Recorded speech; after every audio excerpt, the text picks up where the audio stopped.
ഇവനിതെവിടെ പോയി കിടക്കേണ്? കേറി വന്നേക്കണം കേട്ടാ, ഞാൻ പോണേണ്.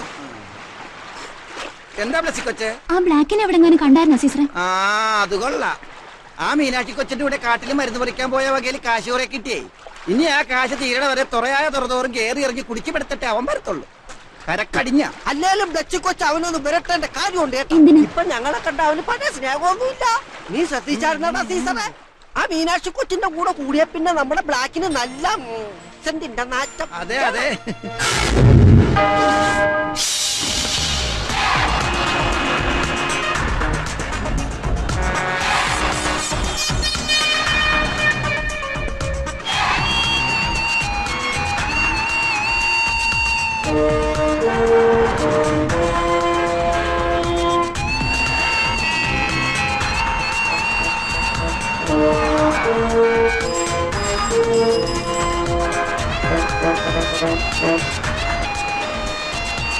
भाई साहब मुझे अरे साले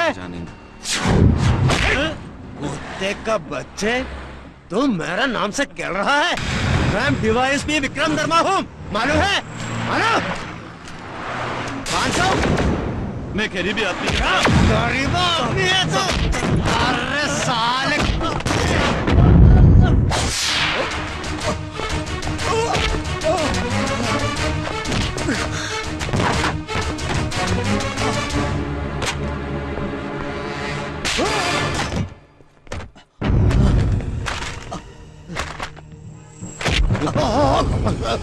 പോലീസിന്റെ ചോറും തിന്നേച്ച് നീ ആർക്കടാ ചരച്ചു കൊടുക്കുന്ന പന്ന? ഞാനല്ല, ഐജി സാറ് പറഞ്ഞിട്ടാ ഞാനിത് ചെയ്തത്. ഐജി?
ഇതുവരെ തീർന്നില്ലേ ശങ്കര?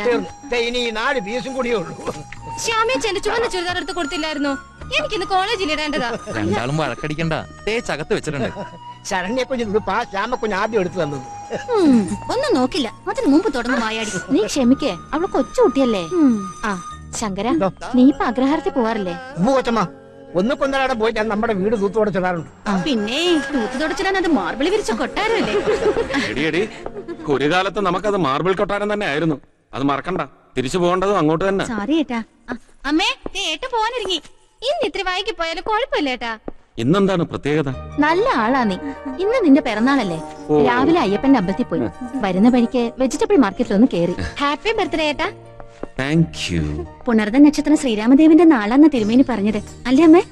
അപ്പൊ വനവാസം ഉറപ്പാ അല്ലേ അമ്മേ? അതല്ല മോനെ, ഈ പിറന്നാളോടുകൂടി നിന്റെ ദോഷസമയം മാറുന്ന തിരുമേനി പറഞ്ഞത്. അപ്പൊ ഇത്രയും കാലം ദോഷസമയമായിരുന്നു. എന്നിട്ടാണോ തോക്കും ബോംബും കത്തിയുമായി നിൽക്കുന്നവരുടെ നടുവിൽ നിന്ന് ഞാൻ ജീവനോടെ രക്ഷപ്പെട്ടത്? ഇയാൾ എന്ത് തിരുമേനിയാണെന്ന്. തിരുമേനിയെ കളിയാക്കിക്കോ, ഞങ്ങളുടെ പ്രാർത്ഥന കൊണ്ടാ രക്ഷപ്പെടുന്നത്. അത് ഞാൻ സമ്മതിച്ചു കേട്ടോ. അപ്പൊ ബർത്ത്ഡേ സ്പെഷ്യൽ ബ്രേക്ക്ഫാസ്റ്റിന് എന്താ കഴിക്കാനുള്ളത്? ഏട്ടന് ഏറ്റവും ഇഷ്ടമുള്ള ഇഡ്ഡലി സാമ്പാറും. ഈ കുഴപ്പം പിടിച്ച സ്ഥലത്തുനിന്ന് വേറെ എവിടേക്കെങ്കിലും ഒരു സ്ഥലം മാറ്റത്തിൽ നിനക്ക് ശ്രമിച്ചൂടെ മോനെ? ബോംബെ സിറ്റി പോലീസ് കമ്മീഷണർ എന്ന് പറഞ്ഞ ഒരു പ്രസ്റ്റീജ് പോസ്റ്റ് ആണമ്മേ.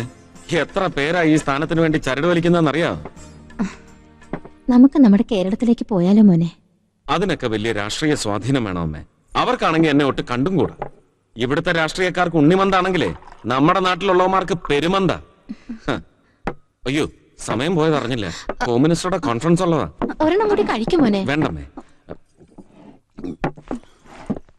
അപ്പൊ ഞങ്ങള് കോളേജിൽ വിടില്ല? രണ്ടുപേരൂടെ ഓട്ടോറിക്ഷ പിടിച്ചു പൊയ്ക്കോ. ഉച്ചയ്ക്ക് ഊണ് കഴിക്കാൻ വരില്ലേ മോനെ? പിറന്നാൾ ഉണ്ണാൻ എന്റെ അമ്മയുടെ അടുത്ത് വരാതിരിക്കൂ. പിറന്നാളായിട്ട് ശങ്കരനൊന്നും ഇല്ലയോ മോനെ? ഉച്ചക്കിങ് വാ ശങ്കരേട്ടാ, ഒരുമിച്ചിരുന്നുണ്ണാം. ആയിക്കോട്ടെ.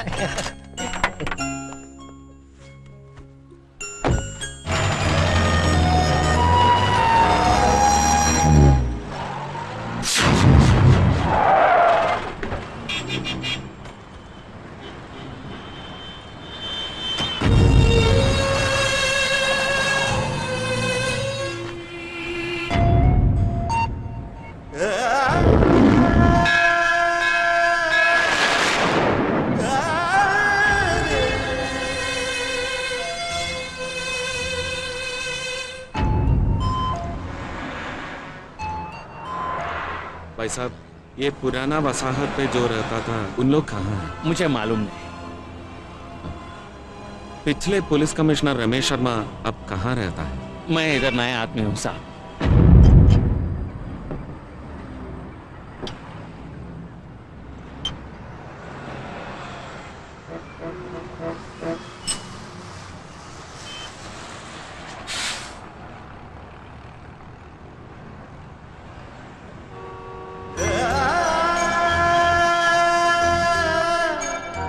ശങ്കരേട്ടാ, ശങ്കരേട്ടാ, ആരാ? മനസ്സിലായില്ല.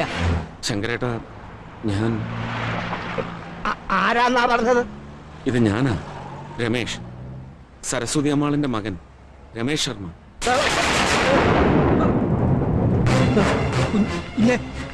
കുഞ്ഞിതെവിടായിരുന്നു? മോൻ മരിച്ചു പോയാന്നും പറഞ്ഞു പോലീസുകാരെല്ലാം കൂടെ ഇവിടെ കൊണ്ടുവന്ന് ശവം അടക്കി തന്നല്ലോ. എന്നിട്ടിപ്പോ എന്റെ കൺമുമ്പിൽ ജീവനോടെ. ഇതെന്താ കുഞ്ഞാകെ കറുത്ത് കരിക്കട്ട പോലെ? അതൊക്കെ പറയാം ശങ്കരേട്ടാ. ഞങ്ങളുടെ വീട്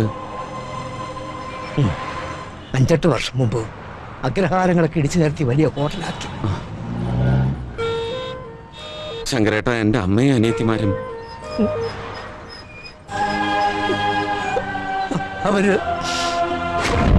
അവരെവിടെ? അവർക്ക് എന്ത് പറ്റി? ഞാൻ എങ്ങനെ മോനോട് പറയും? ദൈവമേ, നീ എന്നെ കൊണ്ട് തന്നെ ഇത് പറയിക്കുന്നല്ലോ. മോനെ കാണാതായിട്ട് പിറ്റേ ദിവസം ശരണ്യമോടെ ശവം കടപ്പുറത്തുള്ള പാലക്കെട്ടിൽ നിന്ന് കിട്ടി. സൗമ്യമോളെ കുറിച്ച് ഒരറിവും ഇതുവരെ ഇല്ല.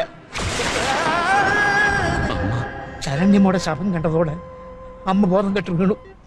ബോധം തെളിഞ്ഞപ്പോ സരസ്വതിയമ്മയുടെ സമനില തെറ്റിയിരുന്നു. കുറെ നാൾ ഇവിടെ കരഞ്ഞിരിഞ്ഞ് നടന്നു. ഒരു ദിവസം മോന്റെ ആ വക്കീൽ കൂട്ടുകാരൻ ഒന്ന് കൂട്ടിക്കൊണ്ടുപോയി.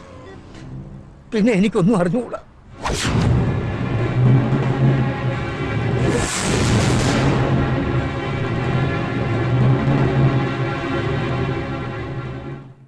ഞാൻ കണ്ടെത്തുമ്പോഴേക്കും അമ്മ തീർത്തും അവശയായി കഴിഞ്ഞിരുന്നു.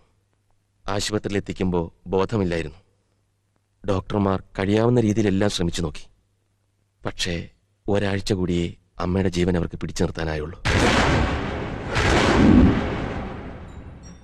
അച്ഛനില്ലാത്ത വിഷമം അറിയിക്കാതെ പൊന്നുപോലെ നോക്കി വളർത്തിയ 3 മക്കളും ഒരേപോലെ നഷ്ടപ്പെടുന്ന ഒരവസ്ഥ ഏതമ്മയുടെ മാനസിക നിലയാണ് തെറ്റിക്കാത്തത്? ഞങ്ങള് നാട്ടിലേക്ക് പോവാതെ ഇവിടെ തന്നെ ഉണ്ടായിരുന്നെങ്കിൽ ഒരുപക്ഷെ അമ്മയെങ്കിലും രക്ഷിക്കാൻ കഴിഞ്ഞേനെ. 98 ജനുവരി 20-നാണ് എൻ്റെ അച്ഛൻ മരിക്കുന്നത്. അതിന് 10 ദിവസം മുമ്പ് അച്ഛന് സുഖമില്ലാന്ന് ഫോൺ വന്നിട്ട് ഞങ്ങൾ തിരുവനന്തപുരത്തേക്ക് തിരിച്ചു. എനിക്ക് നല്ല ഓർമ്മയുണ്ട്. അന്ന് എൻ്റെ ബർത്ത്ഡേ ആയിരുന്നു. രാവിലെ വിളിച്ച് വിഷ് ചെയ്തതിന് ശേഷമാണ് ഞങ്ങൾ എയർപോർട്ടിലേക്ക് പോയത്.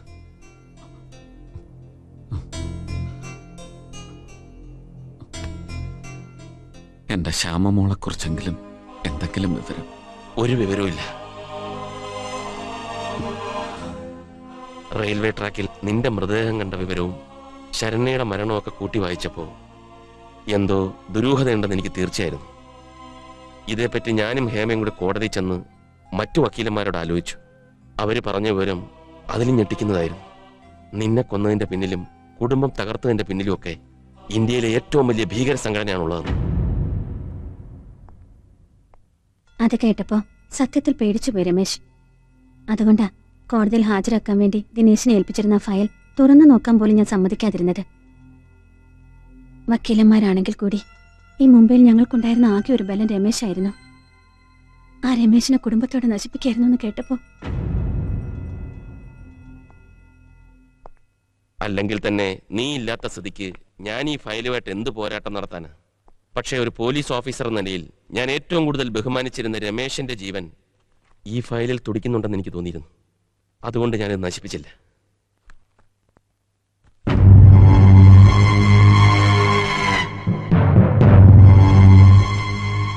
ആർക്കും മനസ്സിലാകാതിരിക്കാൻ വേണ്ടി നീ ഈ വേഷം കെട്ടിയെന്നാ ഞാൻ ആദ്യം വിചാരിച്ചത്. പറ, ഇനി എന്താ നിന്റെ ഉദ്ദേശം? പോലീസിനെ ഞെട്ടിച്ചുകൊണ്ട് ഡിപ്പാർട്ട്മെന്റിലേക്കോ അതോ? ഇതെന്റെ പുനർജന്മമാണ്. അമ്മ പറയുമായിരുന്നു കലിയുടെ അവതാരത്തെപ്പറ്റി.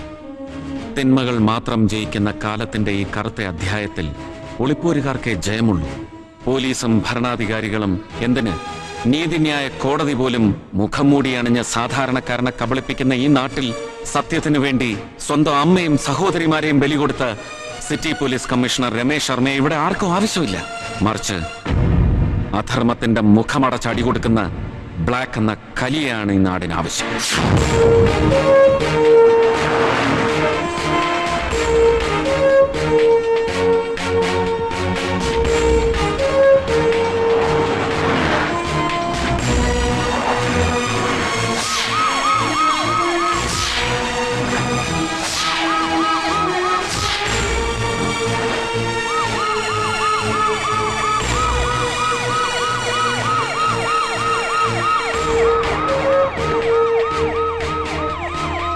എഴുതാൻ പറ്റുള്ളൂ. G sir.